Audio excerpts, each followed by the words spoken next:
Under the skin. Under the skin. Oh, man. Darling, it's weirder where we secrete our organs and then I'm out. But anyway, I thought that wasn't the twist I referred to. Went further than I thought it would, to be fair. Yeah. Welcome to Frame Rate, the show where we rate frames. And today we're covering the film Under the Skin. I'm going to be one of your guides under that skin. My name is Michael Swaim. Who's with me? Sound off. Co-host first. Abe Epperson. I'm the co-host. Woo! Woo! And I'm Brooks Abe. Brown, and I'm a previous guest on the show. That's basically my story. That's true. Brooks, It is true. We brought you on for Synecdoche, New York, and in part that conversation made it my favorite movie of all time. So I'm hoping you can pull a similar trick here with Under the Skin, because I would like I that. want to like it more. Well, and liked it. as you may have guessed from my odd taste in films, and I'm guessing you guys sort of went through the list of who the fuck could like this movie, and I was sort of scraping the bottom of the barrel and maybe the only person who actively would say, I love this film, and I don't love this film ironically. I thoroughly enjoy it, and I've watched it many times. There was no scraping, my friend. No. But it was that your name rose to the top because we were instantly like, well, Brooks will like this movie, and we want someone on to like this movie. This movie was, because usually we pick movies we're passionate about. I'm not saying I'm not passionate about Under the Skin, but I hadn't seen it. So big shout out to user Martin. He just wanted to be called Martin. Is that right? Yeah, Martin. Thank you, Martin. Who picked the flick, and you can support us at the pick picking tier if you'd like to, over at patreon.com/smallbeans if you want to make us watch a particular movie. And so far, everyone's had very good taste. No one's fucked with us and made us watch Maximum Overdrive or anything. But we might, because it's based on a Stephen King story. Anyway, I want to peel back the skin right now and reveal some alien weirdness. And this is the twist I referred to. I'm calling us out, motherfuckers. This is the second time we will be recording this episode. No, it's not. Certainly, I did not fuck up anything, and anything Michael's about to say is just a lie. Yes, and if anyone apologizes on stream or takes credit for the technical difficulties, I will tell them to go fuck themselves. It's in the past, but it happened. So we're recording this again, and I hereby challenge us to quickly recap the very real insights that we got to in the previous episode and go further from there to make it an actual exciting conversation for us. I can agree with that. And I think the best way to go about that would be to miniaturize, I think, the discussion we had where Abe says literally what happens, and then we break down very quickly, and I think we can jump ahead and do almost everything. Why it's richer than it seems. Yeah. Because spoiler alert, in the original iteration of this conversation, I did come in thinking the movie was like, it seems good, but I'm not really getting it. And after the explanation, I'm like, yes, this is very good. So hopefully we can replicate at least some of that, because a lot of people who haven't seen this movie, if they just pick it up cold like you had, it's not a film that you watch one time and they're like, oh, this is great. It takes a little bit of explanation. It takes watching it a couple times. I was fortunate that I have weird film friends who had seen it when it was at, I don't know, it was at Telluride, I think. Mm-hmm. And so I had a couple people who gave me that sort of, hey, when you go in, just realize this. And it was like, oh, shit, this movie's a revelation. So that's my hope, is that this episode will end up serving as a great primer for people to see the movie. And I did not intend that pun, but primer is the touchstone film for this as well. It is. And I'll also say, no matter what we say, I don't think it's possible to actually spoil this movie. I think no, because it's so much about, how it's told. Yeah. Abers, would you take the plot bullet again? Because I think of the three of us, you're the least enamored of the film. Is that right? No. Well, you're already failing at the recap. I was the one who was like, no, I disagree. This is a good film. It's just, But, because Brooks loves it, Michael found out that he loves it. Maybe I don't love it as much as Brooks, but I liked it when I saw Well, it. But if anyway, I recall, you let's speak elucidated something you have against it, but that didn't stop you from liking that it a is lot. true. That is Yeah. true. One We'll get to particular it. thing Yeah. at the end, I was like, he should have done it differently.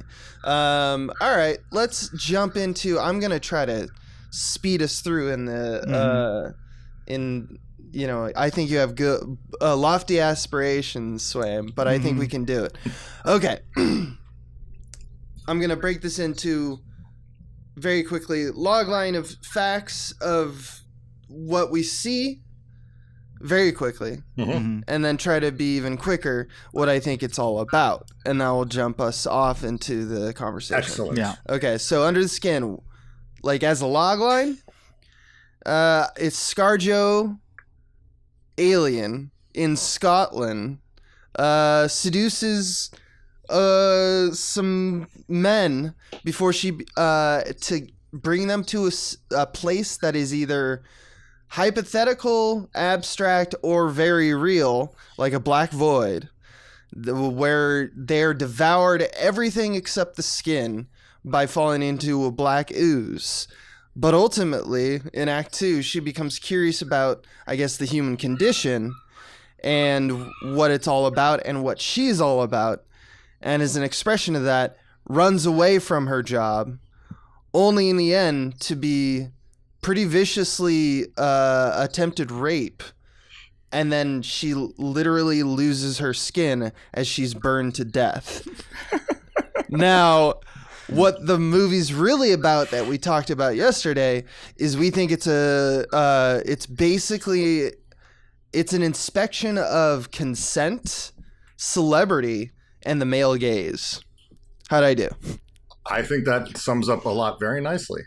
Yeah. And Brooks, do you think you could take us through, like, how is it, like the candid camera shit? You know what I'm trying to pull out. Take us through that. Okay. Yeah. So the way the film is made and who the actress is are endemic to the actual telling of what the symbology of this film is trying to say. First, the timing is what makes this film important. This is Scarlett Johansson opposite her becoming Black Widow. This is right around that time.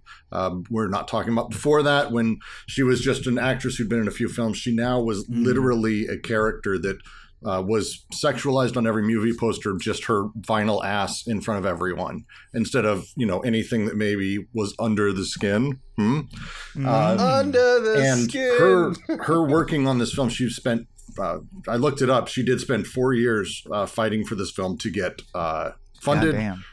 She spent a lot of time working with the director, and when they actually set out to make the film, you can spot them as you're watching, but there are scenes in this film that are flat out candid camera, where they filled a van or had hidden cameras around a street, and Scarlett Johansson in a wig in Glasgow drove to Lonely Man with an earpiece in, like scenes from Jackass or prank shows. Dirty Grandpa is the real touchstone. Yeah, she would pick up guys, ask where they're going, and flirt with them, and they would sign releases after the fact.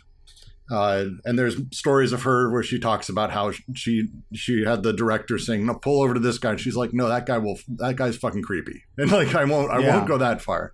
But they actually went to great lengths that there's actors in this brought from Craigslist, but the only other real actor is a guy named Adam Pearson, who plays a deformed guy. So that's the color around this is, as she's going from place to place, you're able to see very much how everyone's standard day life treats Scarlett Johansson level attractiveness, which is very polite and very sort of over the top and smiley and flirty.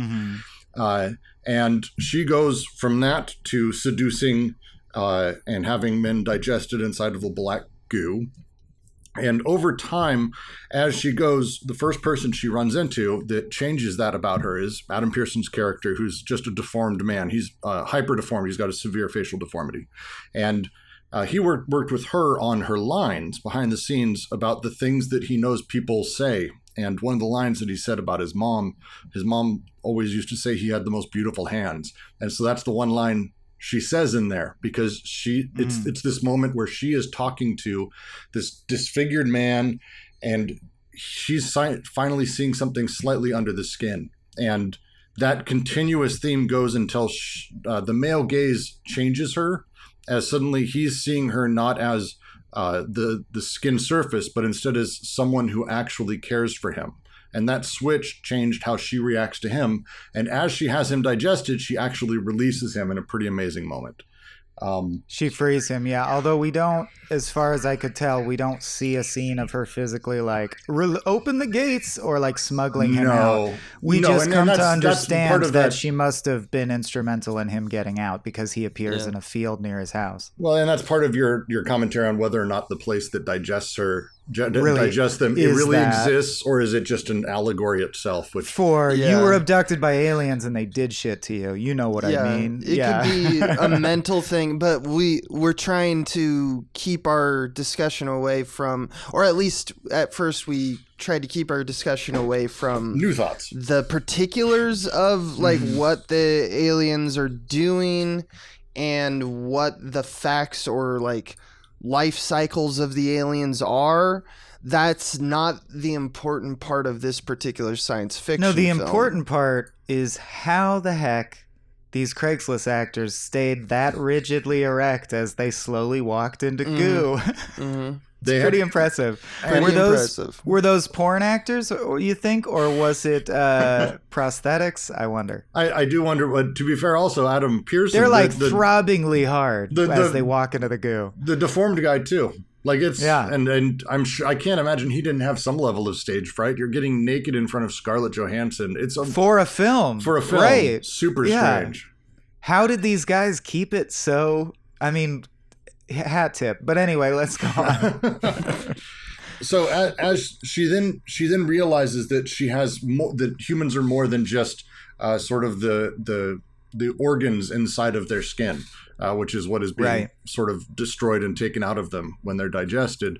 She goes out and she tries to experience humanity, and she becomes kind of enamored with it, curious about it, until, as Abe said, when the male gaze goes too far and it becomes, I'm sick of this, I want this, your visage, your appearance is mine. He goes to rape her and tears her skin, seeing underneath that she is this alien, this blackness, this darkness that causes him to kill her.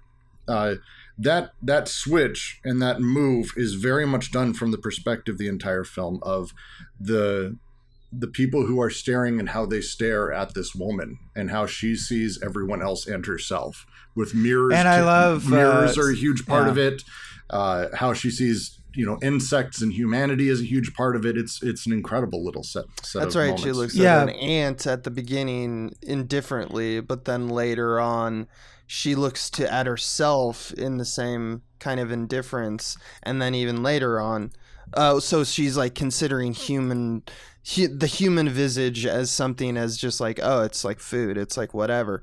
And then ultimately later on she's like not necessarily learns the error of her ways. I mean, because remember, these are aliens. She just becomes curious about human things. She just becomes curious. She kind of is something.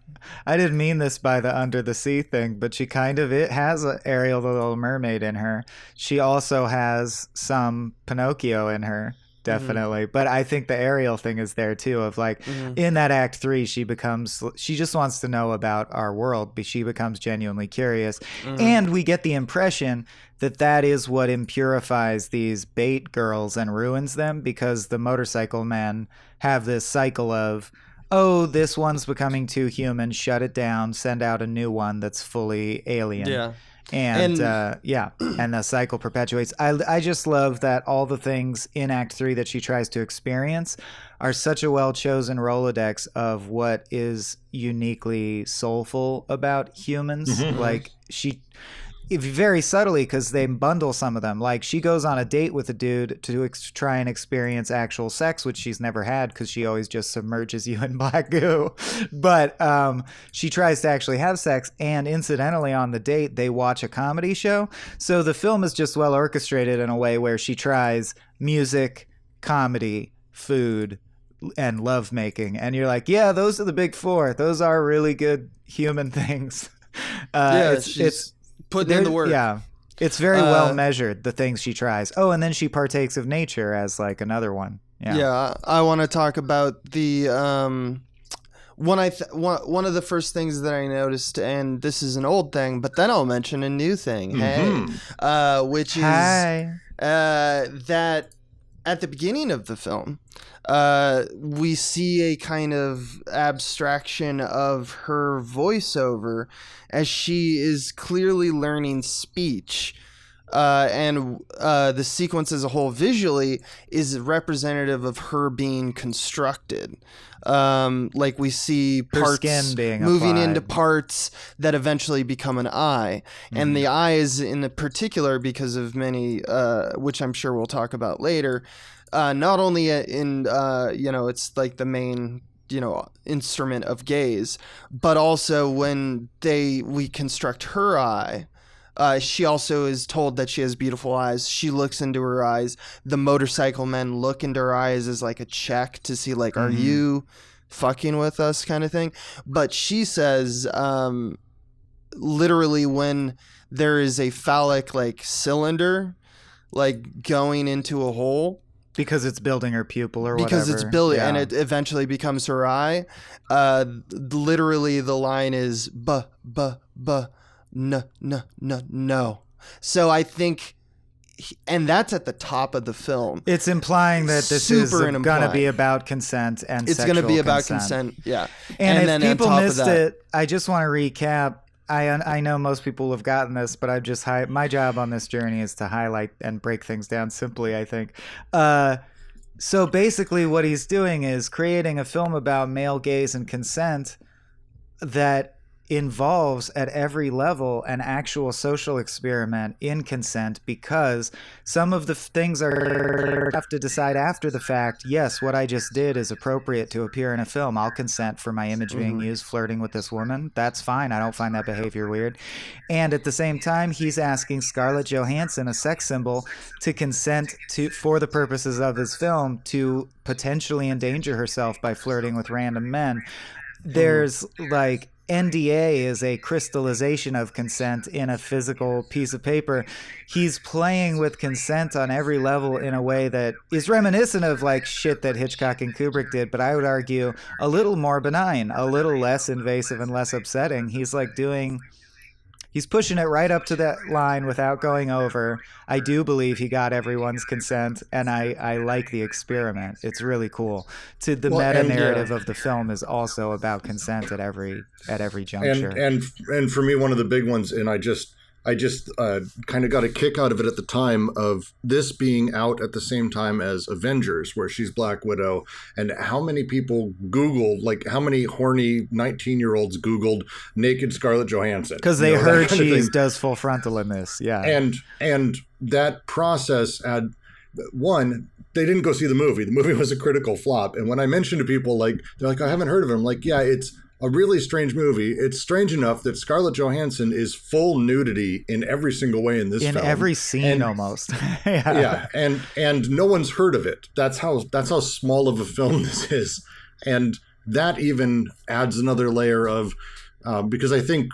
And we talked a little bit about this. The performance she gives, I was actually super impressed by, because she goes in and out of being almost utilitarian nudity, where she's just there. She happens to be naked. She's going through the scenes. But it doesn't seem sexy. Yeah. It's not sexy at all, which is kind of fun to think about, naked Black Widow not being sexy.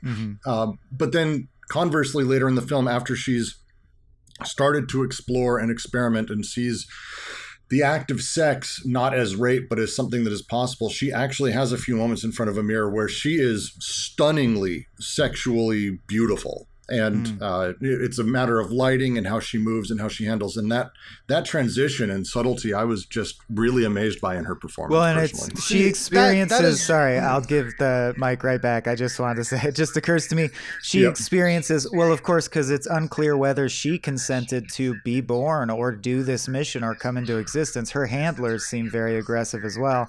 So there's consent on that level. And it's interesting that when it comes to sex, she has been in the position of the person who knows what's going on and crushes you and puts you in black goo and you don't get to consent. So essentially like the rapist, the dominator.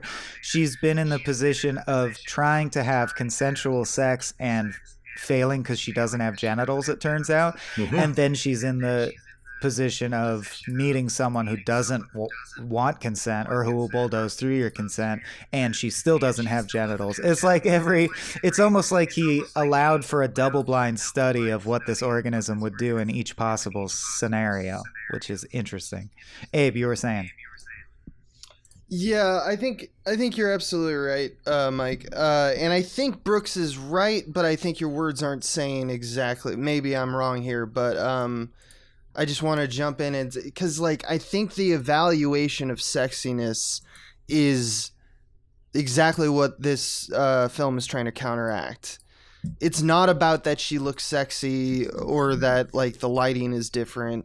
It's a matter of consent. It's that the reason that it feels clinical when she is undressing in the first scene, because again, she's only fully nude in that scene. She's disrobing in other scenes. She's fully nude in the opening scene. Fully nude in the opening scene. It's fully nude, and it's a shock at the beginning of the thing, and it's so clinical because not just Glazer nude to put that scene in a like void space as well. There's an abstraction, and that one's white instead of black, but also new to like. If she is just she's just business as usual. Like, I am just going to rotely take off the clothes of another woman and put them on me as if I don't care about any of this. There's something inherently unsexy about it because it feels like a transgression. It feels like seeing someone naked in the element of typically how Hollywood does not present nudity. And I'm going to completely agree with you, and my wording may be off. I figured that's what you're saying. Because the opening scene for me, it's the specific twist they're doing. And let's take the opening scene is they're taking. If I were to describe the scene, everyone in the world would assume it's almost pornographically sexual. Right. Because, it's Scarlett Johansson's completely nude, and she undresses another beautiful brunette and puts on her clothes. And if you told me, and what's the background? Oh, just a void. I'd be like, that doesn't seem like white. That would ruin it in terms of sexualness. But it does. It makes it weird. It makes it abstract. Yeah. It's her performance, yeah. Well, and it's the whole thing is about, in my mind, the discomfort of the moments when of how the gaze works. And so to further Abe's point, the one moment she does ooze that sexuality is, to me, it's not even so much about our gaze, but about her gaze seeing herself as finally a sexual being and being curious about that. She's outlined in red. The way she's moving and how she's moving is very different. And it's almost as if in that moment we are allowed to see it with her because we're seeing what she's experiencing. Otherwise, we are intruders in the moment. I agree. It feels like the filmic manifestation of consent is sexy signs. You're like, that's what you're sort of leaning into. Because she's participatory. That's the key. You know, it's that we are getting signs that she is consenting. And it's the fly on the wall cinema verite style camera that gives us the feeling of voyeurism, which gives the feeling of spying, which makes us feel like, should we also feel weird because we're doing something weird? Yeah. So and that's why how Glazer flips it is that when we look at the hidden camera footage of her doing this to men, we think it's plot, but when you do it with a woman in like you and mentioned, she happens Avengers, to be naked, or it's Avengers. It's just all in the good fun. It's Hollywood, baby. You know, it's like that bullshit that is a double standard that I feel he's flipping by essentially giving us that purview. And rapidly alternating moments where we feel voyeuristic, where we feel like we're riding with her, where we feel like we're distant looking at her. It last feels time like reality TV. Brooks pointed out one of the candid shots is, and it now is one of my favorite moments, the moment, because we also recently covered Ex Machina, and I think Ava and she pull a lot from the same bag of tricks. It's so effectively alien when someone just ignores little social cues that you don't even think about. But if you omit them, it's bizarre. Like, she falls and people help her up because she's a beautiful like woman alone walking through the city, right? And she just fell dramatically in front of a crowd.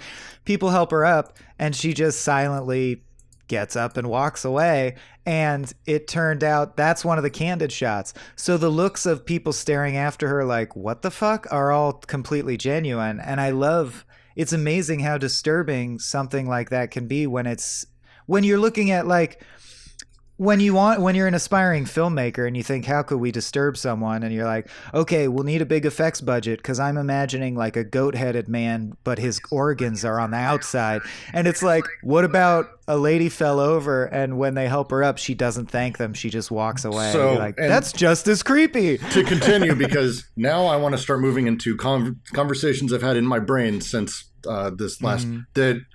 I think the efforts of the filmmaker with Scarlett and her efforts are actually to go so deep in removing femininity from the feminine visage that anything we may associate with being a woman in any way, she only turns on to kill men. Right. And she's a Black Widow. She's to the point where there's a scene where she goes to the beach and she's hunting, and she ultimately kills a guy, leaves a couple to drown. The guy was trying to save them. And the toddler is there crying and screaming. And it's an extended period of crying and screaming. And there is not only, I would say, there's no indication that Scarlett Johansson's character gives a shit. Not even notices. Not even in the I'm frustrated by that. I don't care about. Literally, a baby's cry has no effect on this character. And as I said, it's a haunting moment. Yeah, as I said last time, but I wanted to reiterate, it's like, to me, it would have been less haunting if she killed the baby, because it would be like the alien understands it could get caught, or the alien's evil in a way that I understand. No. It's way scarier that she never acknowledges that there's a baby that will starve to death if you leave it here. She just doesn't notice it because it doesn't affect her in any way. It's so good. And I think it's intentional now, knowing the way this guy thinks, that they intentionally hold on a shot of a baby crying with no cuts, and I have to believe this is intentional, for so long that any reasonable person finds themselves thinking, who let their baby do this role? Yes. It invites you to think of the meta-narrative. You start thinking, is the director going to cut the shot? When does this baby get to stop crying? This really looks like child abuse, like real child abuse. And then it cuts out, and you're like, man, that was a rough sequence. That was probably my favorite sequence as far as thinking of this as a horror movie.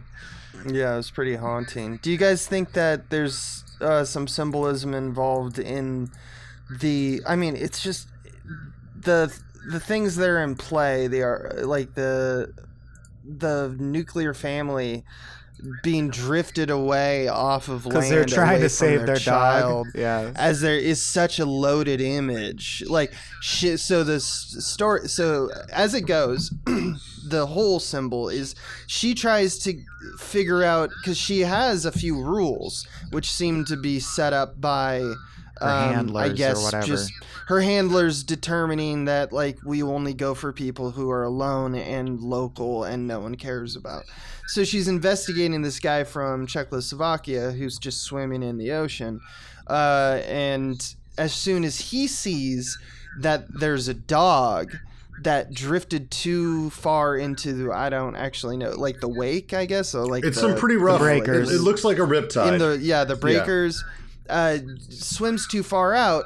The mother of the family tries to save the dog by swimming out there, and she gets caught as well. And the dad goes, don't swim out, don't swim out. The man tries to then save his wife, swim after mom.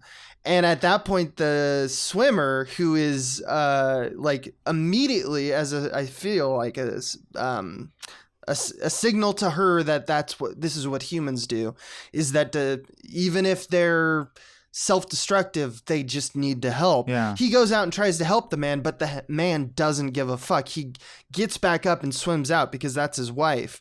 And so all we're left with is this man who tried to help, who's too tired to swim back out to help any longer.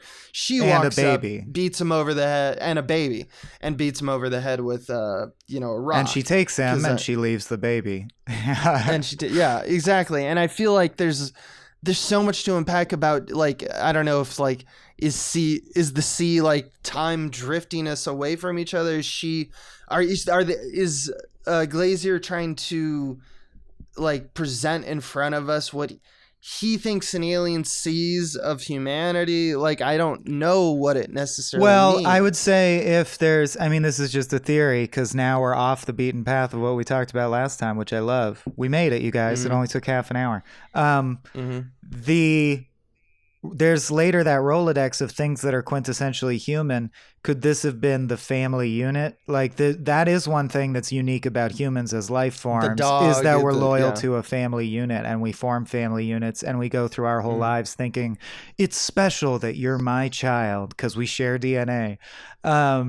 That's something that maybe the aliens don't have, and that was her exposure to that, and it turns out she can't access that in any way and doesn't give a shit about it. You know, family means nothing to her. That's kind of what I thought. She's the anti-Dom Toretto.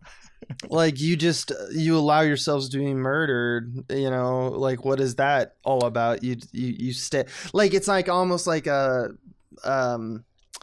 the suggestion of like the alienness of looking at like the nuclear family. But at the same time, I was wondering, does it have deeper meaning with like, is there also like in the, you know, as we're talking about with consent and gaze being two main themes, we also have this theme of celebrity, or this idea of like, you know, we take these young women and place them essentially for harvest, for like, let's get the next one in. Let's get the 19-year-old. When I was 19, I wrote a poem about Britney Spears called The Harvest. Right. Yeah, exactly. It's like it's bizarre little ritual that we do, and it's equally as ritualistic and societal as the nuclear family. The nuclear family just makes sense to us. This, you know, the idea of like giving up young, you know, boys and girls for the sake of like celebrity, for like, oh, we're gonna chew you up, Lindsay Lohan kind of trope, does also seem to have like a destructive what about I'm gonna let my towards they cannot be family, they can't have a family, they have to be that until we're done with them. Yeah, I do. Okay. By that, Brooks, you go. Yeah, you can so go. it's, I mean, this scene is, this whole film, I could probably spend far too long on every 5 minutes section of it. But this one, if I want to figure out what the whole thing that he's trying to say when he's making this movie, to me, a lot of it comes back to, and this is a huge leap for me. All I've got is leaps. I apologize. But there's too much symbolism inside of this that for him not to be at least having a passing familiarity with Deleuzian thought and the concept of the body without organs. Which could be an alternate title for the movie. Yeah, it's there's no way that doesn't come through, because that's what happens to all the men. Their literal insides get sucked down, and all they're left as is their skin, their body without organs, and you watch it happen. Yeah. Incidentally, I gotta say, the scariest image actually for me, even worse than the baby, is how you look right before you get eaten. The loose skin. Right. So that first moment, and then the snap. It's such a good. There are some things I really want to know, like, I don't want to know how they did it because it looks so magical and awful and terrible, but I kind of want to know how much practical effects was in this film, because that is just an awful image. But that guy reaching out just to touch the other guy with the loose skin is nightmare fuel, dude. Yeah. It's like a Tool music video. So for that, and I look at this scene as being a sort of commentary on modern Oedipal situations. The concept of the Oedipal triangle is pretty simple. You have child, you have mother, father. The child grows up and he realizes he can't be everything that mother wants, because mother wants sex. Mother gets sex from dad. Dad's strong. Dad is the law. He learns that from him, and that becomes the Oedipal triangle. I'm not saying I believe in this. I'm actually, as you may guess, anti-Oedipal. But the idea here is that you have the outside man who sees this struggle, and he enters it only to be spit back out, and then have effectively the skin of femininity strike him down for it, is powerful imagery from a psychoanalytic perspective. The idea that you have a pure object of desire that is Scarlett Johansson, who is literally just her physical alien visage. bait. There's no soul there. There's nothing. She is pure object almost. And here she comes along to this hero man who was, trying to save very much the traditional family, the Oedipal triangle, the way life used to be, only to kill him and crush his skull with a rock in a rather brutal scene, actually. For how simple it was, it kind of struck me. You mean the fact that the surfer, without thinking, without hesitating, dives to the rescue, that makes him a quintessential, the traditional masculine, Yes. oh, he's a good... I bet he has good DNA. He'd be a good pod leader. And it's like, I don't give a shit. I want your organs, dude. And that's perverted to us. It feels wrong. Like your free organs right now, sitting on the ground. Well, and all and tired. he kind of represents, if we're talking about this being about the male gaze, we are talking about how men perceive men as well. It's actually pretty documented throughout this. And it's not just how, the men see, oh, this is how I expect a man to act when he sees Scarlett Johansson wanting sex. He's going to be fully erect and walking towards her. That's my subconscious. But it also, and it does the same thing, though, with Adam Pearson's character. Like, everyone reacts to him as you'd expect, as the cynical, like exactly as you'd expect. He's like, why don't you grocery shop at night? People bother me. Why? They're ignorant. You're like, exactly what kind of shit he gets because he doesn't fit the mold of the masculine. And yet, interestingly, to her, he has an outward mold that denigrates his worth in most people's eyes. Wrongly so, but it's true. And like, for the same reasons that she doesn't give a shit that the surfer is cut and would save a drowning dog, she also doesn't give a shit that he has goiters on his face. She doesn't care. He's still got tasty organs. You know what I mean? Yeah, very interesting. Well, and at the same time, he's almost her opposite because he is. He has a lot of skin, but he is represented to us as someone who has a lot more. Therefore, he is almost only under the skin, whereas her character is only the skin itself. And so they kind of have this polarity. They're parallel in that way, yeah. Which is why he is the one destined to turn her, to let her change her rhythm.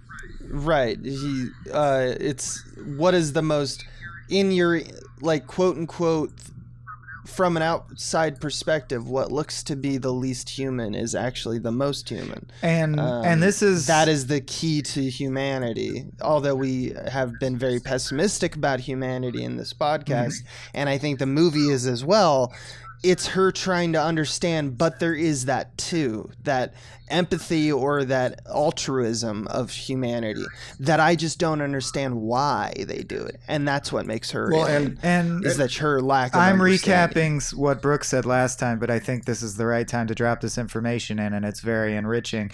When she decides to free that guy, she is looking at a fly trapped in a window pane, and that's contrasted with when she looked at the ant on her fingertip. She now can see that living things, she sympathizes rather, she roots for a living thing. She anthropomorphizes the fly and wants it to be free because she realizes she wants that for herself for the first time. Well, and that if we want to actually cool. real quick, I want to just dive in because I rewatched the movie again last night and more thoughts. The way that it's very quickly edited, the tone, the music, everything that's shown, when she sees the ant and she looks at it, she doesn't see actually a helpless character. Her eyes immediately zoom in, and so does the camera, to these brutal pinchers and really what is actually a scary fucking looking ant. It's not a normal ant eye, actually. Even though it's like a normal one on her finger, they made that like this giant jawed awful thing. Yeah. Whereas later when she sees this sort of helpless life, it is very much from a distance seeing it trapped in the window pane, and the perspective and the way it's filmed and shown is very much going from her seeing that, oh, I'm going to, this planet, there's these awful things, blah, blah, blah, I'm going to look at them very closely versus, well, now I kind of have more perspective. I have a broader view of the situation. Her literal perspective changes, Her perspective literally broadens.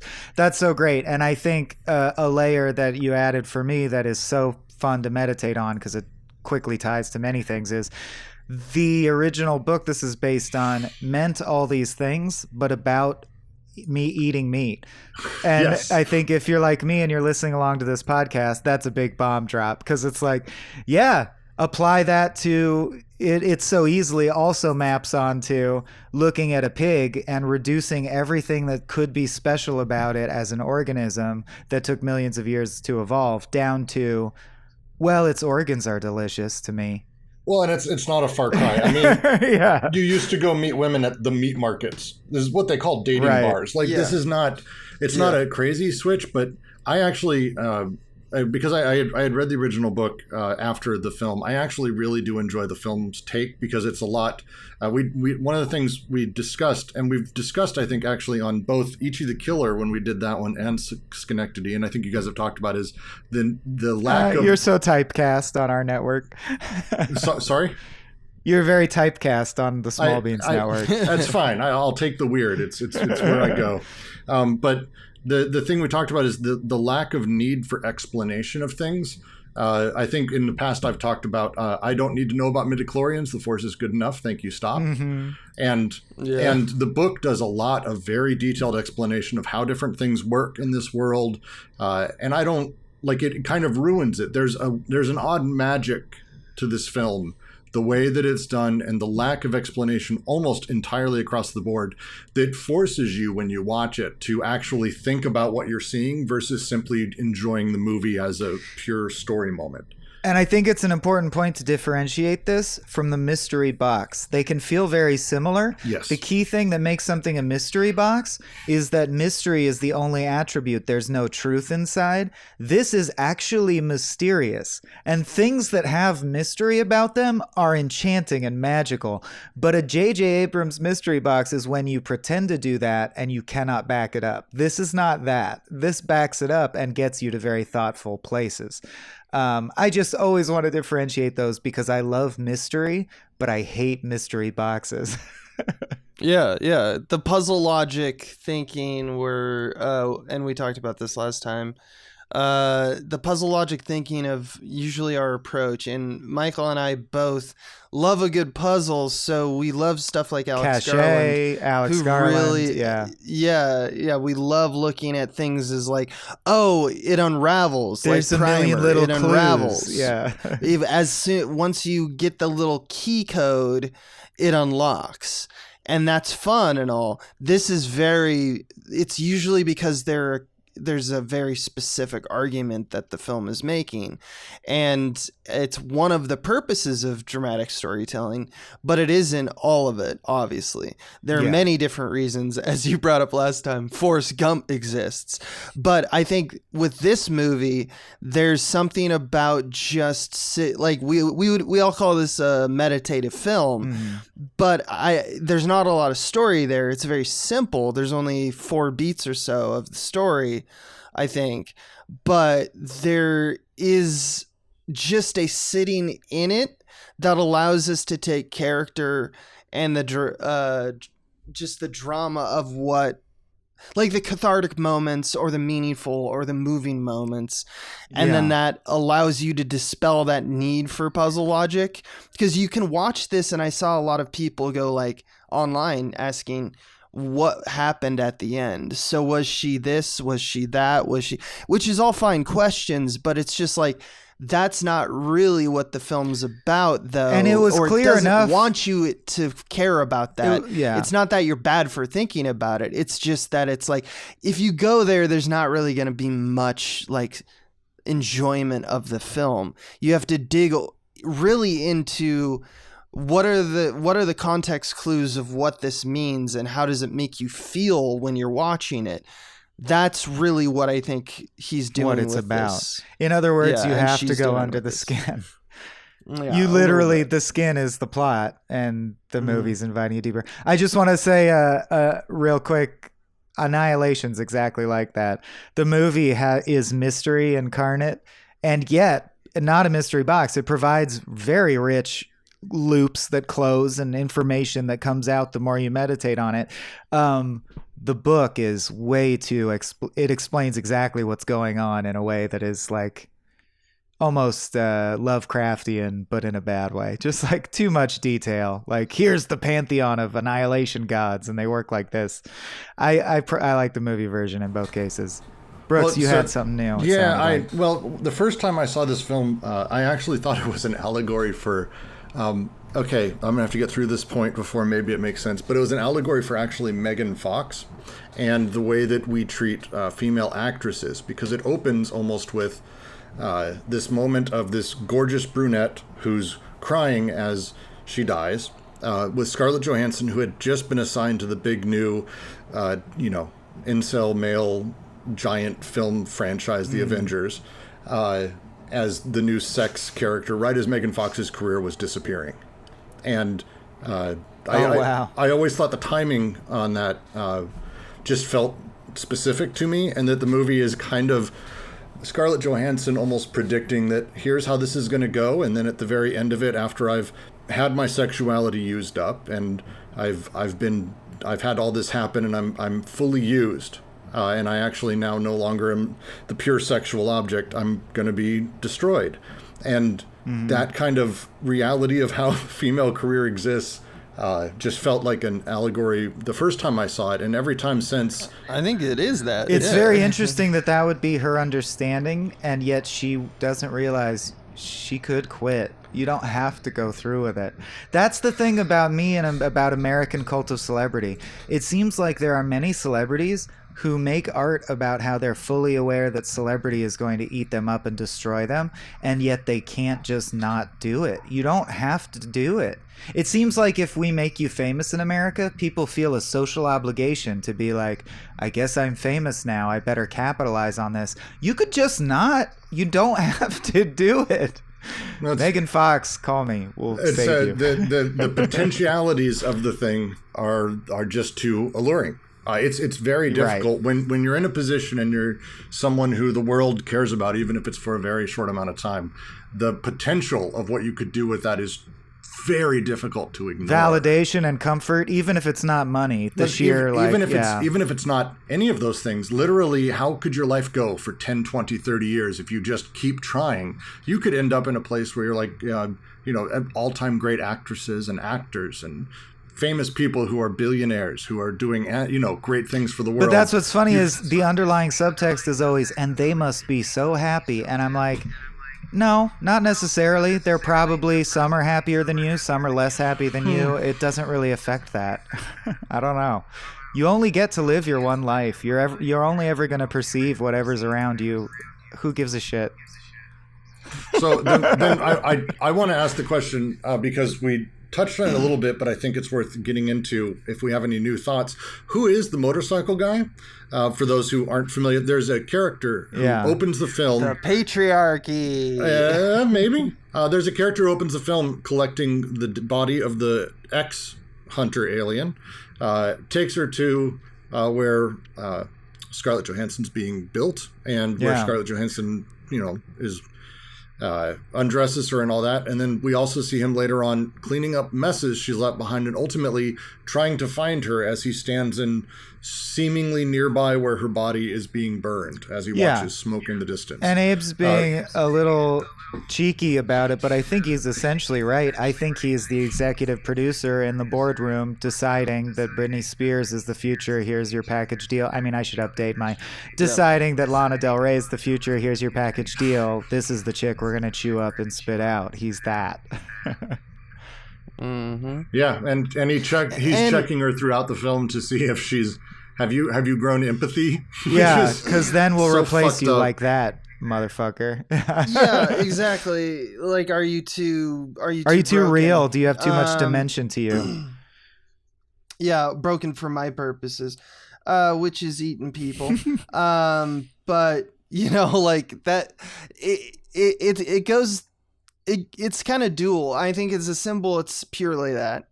But I think it's also representative in the story as like whatever patriarchy that happens here on Earth or in Scotland as a metaphor, whatever's happening here seems to be happening in their alien culture as well. So there's a unification of cultural design, I guess, cultural just the way that nature exhibits itself, is that in this alien kind of organism, it seems that the male form is the one that like the male and female forms basically have the same kind of setup, where the men are in charge and dictate what the women do. So that's fair. So in the book, not to be shitty about this, but in the book, that's actually spot on. They're actually quadrupeds, and they take on almost lion-like culture, where the females are the hunters. Mentioning, you're spot on for that. So that's even the intention in the original book as well. Oh, the females are the hunters and the men are the heads of state or whatever. It's something like that. That makes a lot of sense, because it works similarly in a lot of it's the same otherwise their setup. trapping of us would not be compatible with their own gender system. Yeah. They have to understand the system enough to exploit it. Yeah, which of course isn't. Obviously, there's not just two genders, but like it's in this setup, as these things are archetypes in iconography.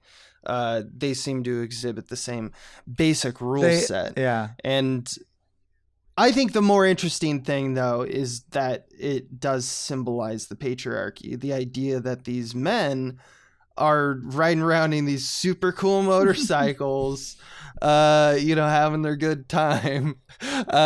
Meanwhile, she's doing all the work so that they can get their delicious organs. I think that there's something behind that. There's also a flipping of talking about vehicles. I also noticed as a new thing this time around, there's also a flip of the concept in this movie of the white the guy in a white van That's trope. funny, yeah. Because she literally drives a white van around, and it's like everyone's like, "Oh yeah, what's up?" That's funny. Like, if a cute girl asks you you to get in a windowless white van, you're like, "Hell yeah!" Whereas if Michael Twain pulls up with one and says, "Hey, which direction are you going?" Just once. One is a potential episode of Bang Brothers, and one is you get murdered in an alleyway. Even in our cultural decisions or like tropes that we develop over time, we still think of women as weak.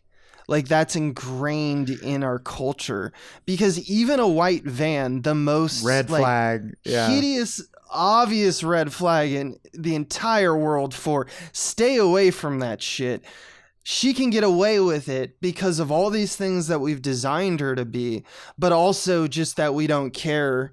We're not threatened by women. And that's like, it's just such a on the nose thing that I was like, that's obvious. That's cool though. It always struck me as crazy that it feels like such a twist in Reservoir Dogs when he gets shot in the gut by a little old lady, because you're like, of course, anyone can operate a gun. Why is this such a twist? Yeah. Because we don't think of little old ladies as dangerous, but they can fire a gun. You know what I mean? Yeah. Yeah. We're programmed to do this kind of thing. So, yeah, I think it cuts a lot of ways. It's a very cutting. It is. This makes you film. think. Well, and when you get into that moment when she actually goes to finally have sex and she doesn't even have genitals, so there's no way. It's she is pure sex, and it's this awful sort of way to talk about women, and yet she's not allowed to experience the positive aspects of sex. Because we don't want a Scarlett Johansson who can have sex. That's not what men want. Men want we want to look at and see a pretty thing. We don't actually want someone who's sexually independent. That's just the grossest thing ever. If we were going to have sex with her, it would have to be that we were the only one and she was our perfect sex prize. We don't want to think of her as enjoying sex because she chooses to. I'm not saying but that's the male gaze. Yeah, exactly. Very interesting. And the fact that, like, you're not allowed to have genitals, though, because if you had sex, that would make you dirty and less of a sex prize. Because we also have shame around. It's the classic, like, I mean, you feel it strongly as a teenager. I want to say to people it does get better. Or, like, for me, I have a much more healthy relationship with my sexual urges. Like, they don't bother me at all. But as a teenager, the programming is very strong. You would every time I orgasmed masturbating as a teen, I immediately felt bad, like in trouble. And I know that's a trope. I know I'm not the only one. And there's no reason. Who the fuck are you hurting jerking off? Like, it's so, it's the gaze. It's society's gaze working through you. Growing up feeling guilt around sex is, I think, not abnormal in America. No, right. Least. It's an American pastime. Yeah. Is to jerk off and then feel bad about it. Yeah. It's very, and like you said, what's so haunting stupid. is the guy at the end who's the rapist feels so bad that he decides, I have to murder this thing to expunge my shame. It's like at every level, she pays the price. She pays the price. She pays the price. Until ultimately she's consumed. The object of sexual desire is just simply consumed. Is just it's such a gross, awful, just difficult to watch ending. And she holds her own skin, and her skin cries, which is the most human thing it does in the movie. So it's like at the moment that it achieved humanness, she is separate from it and dying anyway. It's one of those stories. The moment she finally was able to see herself as she was, and not the skin that people gave her. That's right. Her skin is crying because it's looking at her true form. Yes. Oh, it's good. Good stuff. Yeah. Weird, wild stuff. Yeah. Weird, wild stuff. Swain, with the teenage masturbation thing, are you telling? What the fuck? Are you telling the parents in the crowd to just let their teenagers masturbate willy-nilly? I think, you and I co-wrote wants. a whole screenplay, the B arc of which is about how too much pornography can poison your sexual. But if you're just jerking off imagining stuff, like, dude, yes, parents should be fully supportive of kids sexually gratifying themselves whenever they feel the need. God damn it. Yeah. Did you know that it's Jonathan, right? It's Jonathan Glazer. Dude. We've known each other for like 15 years. Yes. Oh, yeah. He was the director of the very, very popular Jamiroquai video, Virtual Insanity. I know all the lyrics to that. Do you know that? I do. Music video? I do. The one I'm talking about? Yeah. But and we had the talk. I mentioned "Rabbit in Your Headlights" by Uncle. And that music video is incredible. And I think it's almost, to me, it has a few beats that are very, very similar to this. And you can tell it's an idea. That's a Glazer too, right? It's been an important message to him for a long time. Yeah. He also did a very popular 2001 ad that it was just like a British like square that they shot it in like 10 days. I remember reading about it because it was all the rage with like cinematographers and production. It was like they just exploded paint. Like, that's the video. Oh, I remember that. Like, that's the commercial was for I think the commercial eventually was just for a like Bravia or like a TV company of look at all these colors, but it was just like buildings that just had exploding paint, and it would fall into like these big courtyards and stuff, and it would just be explosion after explosion set to classical music. And that was like, so he made like commercials and music videos in like the late 90s and early 2000s. And then, you mentioned, Brooks, that he made like Birth and Sexy Beast as well. And Birth is a movie that, and as I mentioned, and I will mention always, that one of those things that, oh, look, I'm giving you an explanation, ruins the entire film in like the last 10 minutes. That I'm really glad he did not have that knee-jerk reaction in this movie. Sexy Beast, very different. Right. I'm surprised that he made both those. That's interesting. Sexy Beast is not... You would never fall asleep during Sexy Beast. And even though I like Under the Skin, I could fall asleep during it easily. Right. It's a lot droney more, and Yeah, meditative, as we talked about. It's definitely... He's tonally all over the place. That's but cool. He seems to have chops. There's a quote... There's a quote online of him talking about simplicity in designing a film, and I think he's spot on about it. And what he says is that like people think that making a film, the goal is to make it the simplest thing possible. And when you set out to make like a machine or something, you don't often create the simplest thing first. You have to whittle it away. You have to make it work, and then whittle away all the unnecessary parts until you're left with the simplest machine that works. That's what making a film is. And I'm like, yeah, as a overarching kind that will of work concept, most of the time. I think that's sound. I think that is sound for making a good film, is make something that works, have a statement, have it be true, and organize the thoughts and communicate what meaningfulness to other humans through that medium, and then take everything else out. As an editing teacher of mine once said, every frame in your movie is holding up a gun at the other frames in the movie and saying, I deserve to live. You have to kill your babies. Well, that reminds me of Theodore Adorno has the line that I've always loved. I can't remember where it is. It's in Minima Moralia. But it's essentially a writer will write a page, a great writer will write a paragraph, but a poet will write a sentence. Sure. As we record this, literally the thing that just became trending on Twitter is a think piece about how Michael Bay has sexualized Megan Fox since she was 15, and we need to cancel him and shit. Very interesting. We're never out of this. Which is kind of good that like it's now in our face all the time. The banality and injustices are constantly being screamed at us through things like Twitter. It's that I hate Twitter. Love that so much. Love that aspect of it. She was 15 when Michael Bay first spotted her and cast her as a stripper in Bad Boys 2. 15. Yeah, it's nuts. Yeah. And I'm sure there's no story behind the cameras at all about anything. I'm sure everything was only on camera. Oh, I'm sure and he above treated her with very careful distance and respect. Yeah. No, he seems to be a child. He's a sensitive man. With toys. Yeah. But yeah, Still we relevant. talked about the same thing in Director Piece Theater about Alicia Silverstone in 1994 in not one, not two, but 3 Aerosmith music videos, including one with Liv Tyler where they basically Coyote Uglying it up as 2 like Catholic schoolgirls. And it's just like, what the fuck?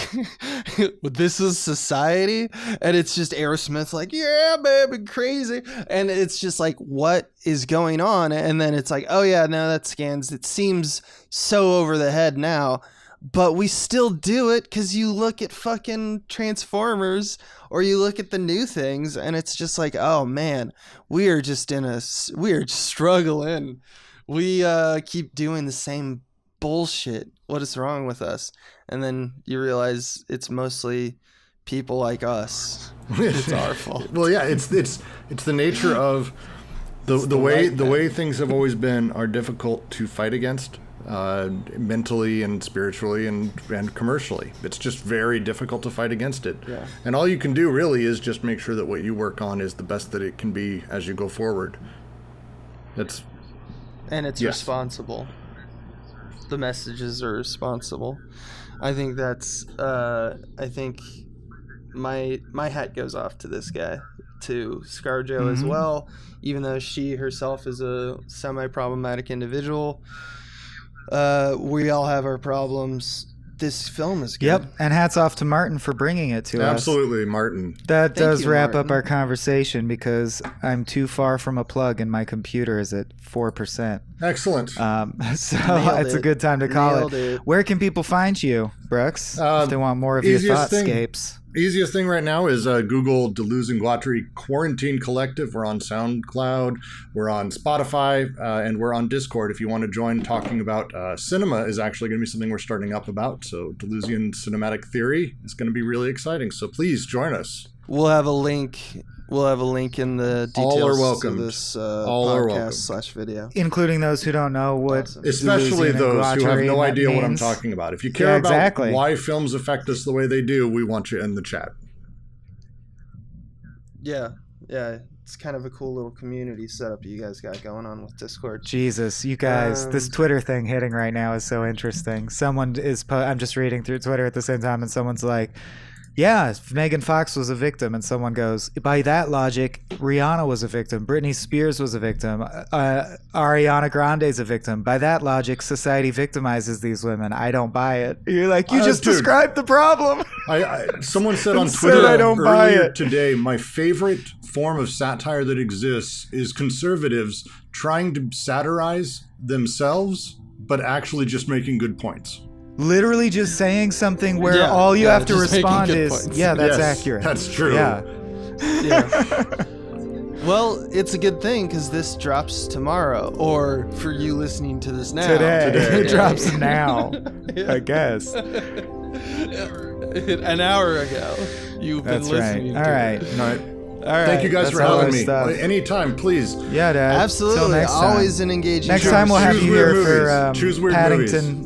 No, you're coming back for Paddington too. Oh, actually, I would love to do that too. It's a great movie. I had a conversation with my wife about how the little toaster is actually a Marxist corollary for Sure. revolution. Fucking nailing it. Yeah, dude. All right, Robert Evans. Fucking nailing it. I love it. I love it so much, man.